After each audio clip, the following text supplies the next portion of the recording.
कोई डिफाइन करने की चीज होती है? एक्ट मतलब partnership act, contract act, general clauses act?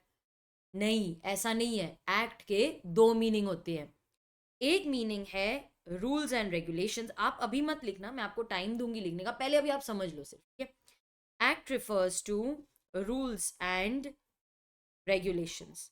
ये रूल्स एंड रेगुलेशंस कहाँ दिए हैं? जैसे इंडियन कॉन्ट्रैक्ट एक्ट होता है, कंपनीज एक्ट है, इंडियन पार्टनरशिप एक्ट है, तो ये वाला एक्ट हो गया, ठीक है? तो ये एक्ट मतलब हमारे रूल्स एंड रेगुलेशंस। दूसरा एक्ट होता है action, conduct of the parties. ये भी तो एक्ट है ना। Don't act in this manner, हम ऐसा बोलते हैं कि नहीं बच्चों को, don't act in this manner मतलब इस तरीके से तुम एक्ट मत करो, अपना कंडक्ट ठीक करो। So this refers to action या फिर कंडक्ट ऑफ पार्टीज। कंफ्यूजन है कि नहीं कि क्या एक्ट वर्ड उन रूल्स एंड रेगुलेशंस को डिफाइन कर रहा है, कि क्या वो एक्ट का मीनिंग होता है action, conduct of the parties? तो कंफ्यूजन है, इसीलिए जनरल क्लॉजेज एक्ट ने उसको क्लैरिफाई किया है कि देखो भाई, हम जो आपको डिफाइन करके दे रहे हैं ना, वो है the conduct, action of the parties. भाई रूल्स एंड रेगुलेशंस को क्या डिफाइन करे? एक्ट मतलब वो क्या होता है, उसको क्या डिफाइन करना है ना आपको। हमने तो पढ़ा था, बहुत पहले पढ़ा था कि जितने भी रूल्स एंड रेगुलेशंस है, ठीक है, रूल्स है, रेगुलेशंस है, when they come together it forms an act, and when many acts come together it forms law. तो ये तो हमने पढ़ा था, उसको हम डिफाइन नहीं कर रहे, ये वाले एक्ट को हम डिफाइन नहीं कर रहे, हम तो डिफाइन कर रहे हैं act, action, conduct of the parties. तो द जनरल क्लॉजेज एक्ट आपको action, conduct of the parties के बारे में डेफिनेशन दे रहा है। ये जो डेफिनेशन हम पढ़ रहे हैं ना द जनरल क्लॉजेज एक्ट में, this is very very closely based on the definition provided under section 32 and 33 of the Indian penal code. तो आप अगर इंडियन पीनल कोड की डेफिनेशन पढ़ोगे तो उसमें एक्ट को कुछ इस तरीके से डिफाइन किया। ये वैसे आपके एग्जाम में आएगा नहीं, लेकिन मुझे लगता है कि अगर आप कुछ चीज पढ़ रहे हो तो उसको अच्छे से आपको पढ़नी चाहिए, ठीक है? तो आप यहाँ पर ना बाद में लिख लेना, this definition is based on section 32 and 33 of Indian Penal, ठीक है, this is based on section 32, definition given under section 32 and 33 of the Indian Penal Code, ठीक है? तो हम बस इस चीज पे कॉन्सेंट्रेट करेंगे, एक्शन, कंडक्ट, वो वाले। अच्छा, अब इसी को थोड़ा आगे लेकर जाते हैं कि ठीक है, एक स्टेप आगे जाते हैं। अब ये जो एक्ट है, ये जो कंडक्ट है, ये पॉजिटिव एक्ट हो सकता है, नेगेटिव एक्ट भी हो सकता है, ठीक है? ये जो एक्ट, एक्शन की हम बात कर रहे हैं, ये पॉजिटिव हो सकता है और ये नेगेटिव भी हो सकता है। पॉजिटिव मतलब ये फेवरेबल एक्ट की बात कर रहा है, और नेगेटिव मतलब ये अनफेवरेबल की बात कर रहा है। फेवरेबल मतलब क्या? फेवरेबल बात वो होती है जो हमारे हित में हो, like I will sell the goods to you, हाँ ये फेवरेबल एक्ट है। अच्छा, आप मुझे पैसे दे देना टाइम पे, हाँ मैं तेको पैसे दे दूंगा, ये ले पैसे रख ले, ये फेवरेबल एक्ट्स है। अगर फेवरेबल हो रहा है तो फिर तो केस बनेगा ही नहीं ना। जब सब कुछ सही चल रहा है तो थोड़ी ना लोग कोर्ट में जाएंगे। जब कुछ सही चल रहा है, कोई कंफ्यूजन ही नहीं है, तो हम जनरल क्लॉजेज एक्ट रेफर ही नहीं करेंगे। अरे प्रॉब्लम तो तब आती है ना जब चीजें नेगेटिव या अनफेवरेबल हो जाती हैं, जब लोगों को केस फाइल करना होता है। तो ये जो नेगेटिव एक्ट है या फिर ये जो अनफेवरेबल एक्ट है, किसी के अगेंस्ट है, वो हम डिस्कस करेंगे द जनरल क्लॉजेज एक्ट में। क्योंकि कंफ्यूजन यहाँ पर होती है कि भाई ये काम हुआ नहीं, क्या हम केस कर सकते हैं, क्या ये वैसा एक्ट है कि नहीं है। तो अनफेवरेबल या फिर वो किसी के अगेंस्ट अगर जा रहा है, तो द जनरल क्लॉजेज एक्ट बोलता है आओ मैं तुमको बताता हूँ कि यहाँ पर सिर्फ सिंगल एक्ट की बात हो रही है कि सीरीज भी इधर आएगा, क्या यहाँ पर सिविल रॉन्ग की बात हो रही है कि क्रिमिनल की हो रही है, या दोनों की हो रही है। ये सारे क्लैरिफिकेशंस यहाँ पर आपको मिल जाएंगे। अच्छा, the act is used with reference to offence या फिर सिविल रॉन्ग। आपने एक बात ऑब्जर्व की, ये दोनों जो वर्ड्स हैं ये नेगेटिव वर्ड्स हैं। हमारा जो एक्ट है, जो वर्ड डिफाइन किया जा रहा है, उसका मतलब है एक्शन या कंडक्ट। लेकिन कौन सा एक्शन या कंडक्ट? नेगेटिव एक्शन या कंडक्ट। अब इसको ध्यान में रखते हुए वर्ड्स पढ़ो। What is act? It is an offence. Offence मतलब ये क्रिमिनल एक्ट की बात करता है। या फिर सिविल रॉन्ग। सिविल मतलब कि इसमें आपको जेल नहीं होगी, बस डैमेजेस लेकर बात खत्म हो जाएगी, रफा दफा हो जाएगा केस। तो ऑफेंस बोलता है कि मैं तो क्रिमिनल हूं, मैं क्रिमिनल एक्ट की बात करता हूं, क्रिमिनल। और सिविल रॉन्ग मतलब यहां पर आपको सिर्फ डैमेजेस देकर केस रफा दफा हो जाएगा। ये जो एक्ट है इसने नेगेटिव बातें की। ऑफेंस, सिविल रॉन्ग, नेगेटिव बातें। ऑफेंस मतलब ये क्रिमिनल एक्ट की बात करता है, और यहां पर सिविल रॉन्ग भी आया है, मतलब हमारा जो एक्ट है वो सिविल और क्रिमिनल दोनों को कवर करता है। भाई तुमने क्रिमिनल एक्ट की है जिसकी वजह से जेल हो सकती है, वो भी यहाँ पर कवर्ड है। या फिर तुमने कुछ ऐसा काम किया है जिसको सिर्फ डैमेजेस लेकर लॉ बोलते हैं कि चलो ठीक है यार डैमेजेस दे दो, अभी केस रफा दफा करो, वो भी यहाँ पर कवर्ड है। मैम इनके एग्जाम्पल्स के साथ एक्सप्लेन करो, ऐसे कैसे हमको समझ में आएगा। तो सुनो, क्रिमिनल ऑफेंस में आएगा किसी को मारना, किसी को किडनैप कर लेना, किसी को टॉर्चर करना, वो सब क्रिमिनल एक्ट में आएगा। सिविल में क्या आएगा? सिविल में मेरा कोई ऐसा एक्शन जिसकी वजह से सामने वाली पार्टी को लॉस हो गया, जैसे फॉर एग्जांपल प्रमोटर्स ने, ठीक है, प्रमोटर्स ने मिस स्टेटमेंट कर दी प्रोस्पेक्टस में। अब प्रोस्पेक्टस में अगर गलत स्टेटमेंट्स लिखी हुई है, शेयर होल्डर्स को थोड़ी ना पता चलेगा, उन्होंने तो आपके स्टेटमेंट्स पे के बेसिस पे शेयर्स खरीद लिए, बाद में पता चला कि ये तो सारी मिस स्टेटमेंट्स हुई थी, उसकी वजह से उनका नुकसान हो गया। जो शेयर 500 रुपए में उन्होंने खरीदा था, वो मिस स्टेटमेंट बाहर आने की वजह से अब वो शेयर का प्राइस 300 रुपए हो गया, 200 रुपया पर शेयर उनको लॉस हो गया। That is nothing but civil wrong. तो आपने कोई एक्शन या ऐसा कोई कंडक्ट किया है जो नेगेटिव है, इसका मतलब है वो क्रिमिनल भी हो सकता है या फिर वो सिविल भी हो सकता है। That is included in the definition of act. तो जब एक्ट डिफाइन किया जा रहा है तो ये उसका मतलब। अच्छा, the act will also include series of acts and words which refer to the acts done। अच्छा सुनो मेरी बात, एक्ट जब हम बोलते हैं तो हमारे दिमाग में यही आता है, एक्ट मतलब कुछ एक काम करना। यस, नहीं तो मैम एक्ट वर्ड ऐसे यूज करते हैं ना, ऐसा नहीं है, सिंगुलर इंक्लूड्स प्लूरल आल्सो। तो उन्होंने यहाँ पर चलो क्लैरिफाई कर दिया है, act shall also includes a series of acts and words। Series of acts क्या होता है? मेरे पास आपके लिए एग्जाम्पल है। अच्छा, मैंने आपको बताया था ना कि हमारी जो डेफिनेशन है that is very much based on section 32 and 33 of the Indian penal code. तो ठीक है, क्योंकि डेफिनेशन उसी पे बेस्ड है तो हमारा एग्जाम्पल भी मैंने उसी पे बेस किया है। Section 36 of the Indian penal code का ये एग्जाम्पल है। Mister A caused the death of Z. क्या किया उन्होंने? क्यों जेड मर गया? यहाँ पर देखो, ए ने पहले जेड को मारा, बहुत फिजिकली मारा, उसको असॉल्ट किया, और फिर उसको टॉर्चर भी किया। आई एम नॉट मैं इसमें और ज्यादा डीप नहीं जा रही हूँ, ठीक है। तो ए ने जेड को मारा, टॉर्चर किया, उसको खाना नहीं दिया। ये सारे हो गए series of acts and omissions.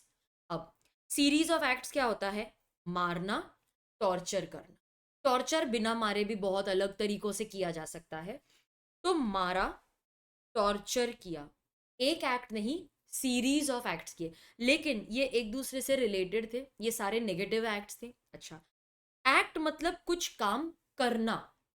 अगर यहाँ पर टू डू समथिंग आ गया तो नॉट टू डू समथिंग भी तो आना चाहिए ना। देखो हम तो कॉन्ट्रैक्ट एक्ट से यही पढ़ते आ रहे हैं। ऑफर क्या होता है? To do something positive offer, not to do something that is negative kind of offer, I will not do this. Consideration में भी पॉजिटिव नेगेटिव एस्पेक्ट आते हैं। तो to do something that is the positive aspect and not to do something that is the negative aspect, सब कुछ यहाँ पर covered है।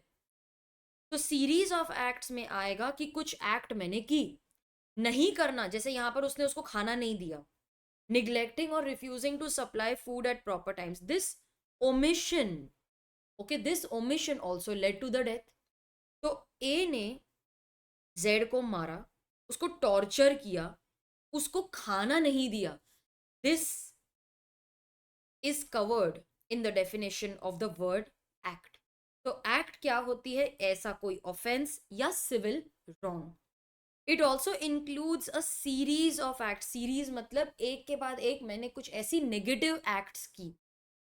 इट इंक्लूड्स सच वर्ड्स, ये कौन से वर्ड्स हैं? Which refer to the acts done. तो कुछ मैंने या तो एक्शन किया या मैंने कुछ ऐसा बोला। क्या बोला? वो इसी से रिलेटेड है, वो जो बोला वो भी नेगेटिव है। देखो, एक्ट मतलब आपने कुछ फिजिकली काम किया, या फिर the act of telling certain negative words, you know, certain negative things, that is also an act on your behalf.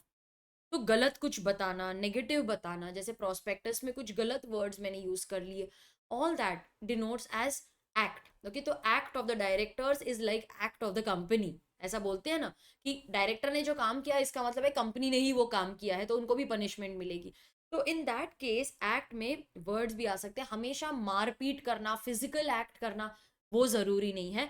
आपने सिर्फ वर्ड्स ले लिए जिसके सामने वाली पार्टी को मे बी उसकी रेपुटेशन डैमेज हो गई, मे बी उसको मॉनेटरी लॉस हो गया, उसका गुडविल का लॉस हो गया, कोई भी नुकसान होना, that is the meaning of act.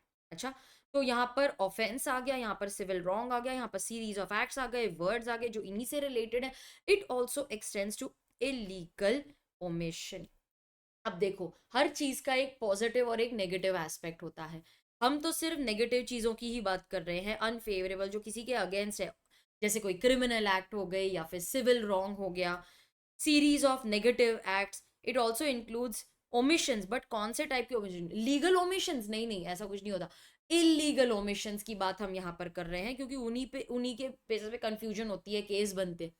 तो ओमिशन में कौन सा ओमिशन? इलीगल। मैं इतने डिटेल में आपको इसीलिए पढ़ा रही हूँ क्योंकि यहाँ पर हर एक वर्ड आपके लिए इंपॉर्टेंट है, हर एक वर्ड की अहमियत है। जब आप किसी डेफिनेशन लिखते हो, वो भी जनरल क्लॉजेस एक्ट में डेफिनेशन लिखते हो, अरे जनरल क्लॉजेस एक्ट का तो पर्पस ही था डेफिनेशन लिखना। अगर यहाँ पर आप लिख रहे हो तो आपको सही डेफिनेशन लिखनी चाहिए, तभी आपको एग्जाम में मार्क्स मिलेंगे, है कि नहीं?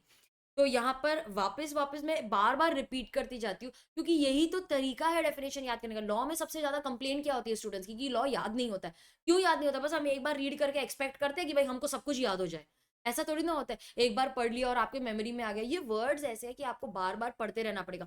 तो आगे की 2-3 डेफिनेशन में मैं आपको सिखाऊंगी कि कैसे आपको बार बार उसको रिपीट कर करके आपको याद हो जाएगा, and then I am very sure कि you will be able to carry it forward. ठीक है, चलो।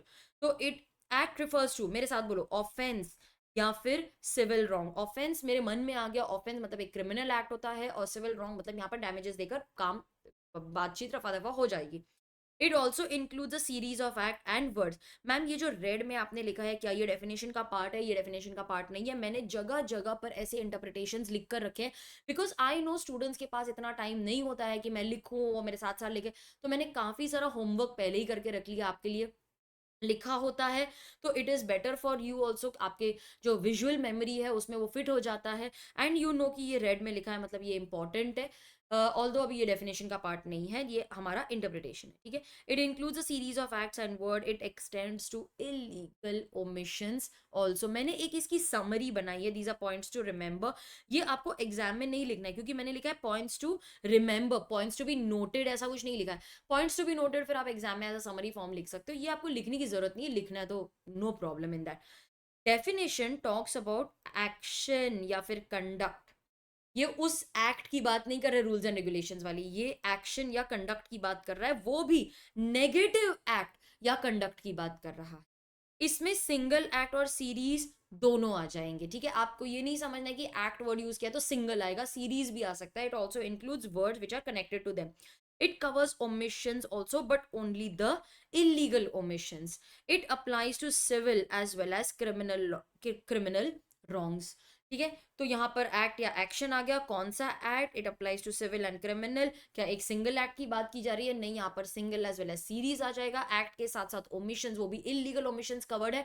अगर एक्ट मतलब हमको हमेशा लगता है कि कोई फिजिकल एक्टिविटी होगी, ऐसा नहीं है, यहाँ पर वर्ड्स आर ऑल्सो इंक्लूडेड। क्या आप ये एग्जाम में लिख सकते हो? ये वाला जो मैंने आपको एग्जाम्पल दिया, बिल्कुल लिख सकते हो, बिल्कुल लिख सकते हो। ये जेन्युइन एग्जाम्पल है, अगर आपको चाहिए तो आप एग्जाम में ये लिख भी सकते हो। मैं आपको अब वो टेक्स्ट बुक में से पढ़ के बताऊंगी। जस्ट अ मिनट, आज बुक ओपन नहीं है मेरी यहाँ पर। यस, तो ये रहा हमारा, देखो। बुक में भी हमने बहुत अच्छे से, कौन सा चैप्टर है ये? जनरल क्लॉजेज एक्ट ही है, ठीक है। तो बुक में हमने आपको बहुत अच्छे तरीके से एग्जाम्पल को सेंटेंस फॉर्म में लिखा है, ताकि आपको एग्जाम में बिल्कुल भी प्रॉब्लम ना हो। आप बस इस एग्जाम्पल को इसी तरीके से याद करके जाओ, एंड एग्जाम में आप सेंटेंस फॉर्म में लिख सकते हो, ओके। मैंने आपको यहाँ पर जो मेरे नोट्स है उसमें मैंने आपको एरो फॉर्मेट में दिया, आप अपने नोटबुक में भी ऐसे ही लिखना। और यहाँ पर जो है मैंने आपको पूरा सेंटेंस फॉर्म में दिया है, so that it is easy for you to write all this in the exam, ठीक है स्टूडेंट्स। चलो, अब हम थोड़े थोड़े डेफिनेशन जो मुझे लगता है ना इम्पोर्टेंट है वो पढ़ते जाएंगे, आप अपने नोट्स बनाते रहना, रुक जाओ, मैं आपको टाइम दूंगी to write all that in your notebook. पहले सब कुछ समझ लो, समझ के लिखोगे ना तो उसका इफेक्टिवनेस ज्यादा रहेगी।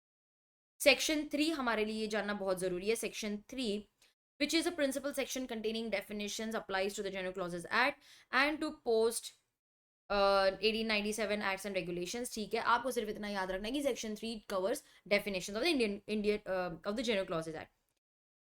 It defines 67 phrases and terms. Most of them we will study. Definition may be either explanatory, restrictive या फिर extensive। उसमें वो explanatory मतलब they will contain the word means, वो define कर रहा है, या फिर वो एक extensive हो सकता है जहाँ पर वो include word use कर रहा है।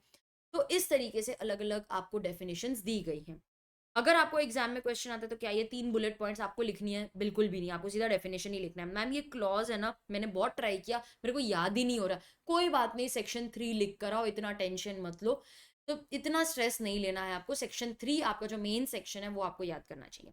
अच्छा, एक्ट में अभी हम कीवर्ड्स हाईलाइट कर लेंगे। एक्ट इज यूज, अब मैं आपको ना मार्किंग करवा रही हूँ, ये आप अभी मेरे साथ कर लो। मार्किंग जो करा रही हूँ, this is how I have broken the sentences so that it is easy to remember. कभी कभार आपके पास ये जो हैंड रिटन नोट्स है वो वाली बुक नहीं होगी, अगर आपके पास सिर्फ टेक्स्ट बुक है तो वहां पर भी आपने इस तरीके की अगर मार्किंग की होगी तो आपको पता चलेगा कि मैम ने इस तरीके से मेरे को ब्रेक करके पढ़ाया था, मैंने नोट्स भी बनाए थे मेरे नोटबुक में, और वो मेरे पास यहाँ पर भी अवेलेबल है। तो act is used with reference to offence या फिर सिविल रॉन्ग। हम क्या रेफरेंस में इसको यूज कर रहे हैं? नेगेटिव रेफरेंस में यूज कर रहे हैं ऑफेंस, या फिर हम सिविल रॉन्ग की बात कर रहे हैं। ऑफेंस मुझे एक इंडिकेशन देता है कि वो क्रिमिनल एक्ट्स कवर हो जाएंगी, और सिविल यहाँ पर मुझे इंडिकेशन देता है कि नॉन क्रिमिनल, आप बोल लो कि यहाँ पर सिर्फ डैमेजेस देकर जो केस रफा दफा हो जाएगा वो भी इधर कवर्ड है। तो the definition applies to civil as well as criminal wrongs. मेरा तो ये यहाँ पर ही समझ के हो गया।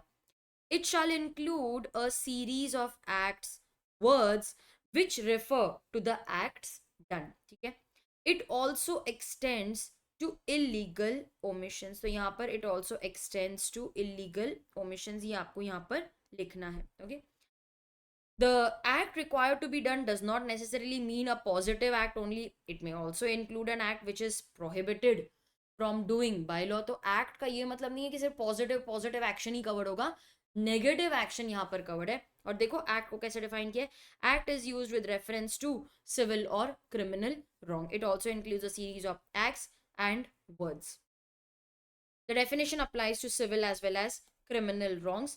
An illustration to section 36 of the Indian Penal Code, the act done which by A which causes Z's death, it consisted of, हम highlight कर लेंगे, series of acts। उसमें क्या आएगा? blows given to him, हमने उसको मारा, बहुत मारा, and it also includes illegal omissions which, इसको भी मैं येलो से कर लेती हूँ तो आपको एक आइडिया आ जाएगा। Series of acts and omissions दोनों आ जाएगा। ओमिशंस में आपको आ जाएगा रॉन्गफुली निग्लेक्टिंग और refusing to supply him with food at proper times. ठीक है, तो ये एग्जाम्पल बहुत ही ऑथेंटिक है, you can comfortably write this in the exam. ठीक है, डन। अब ये लिख लो, आपके नोटबुक में लिख लो। I am very sure that you may want to write this. लिखा? You can pause the video, okay, write it.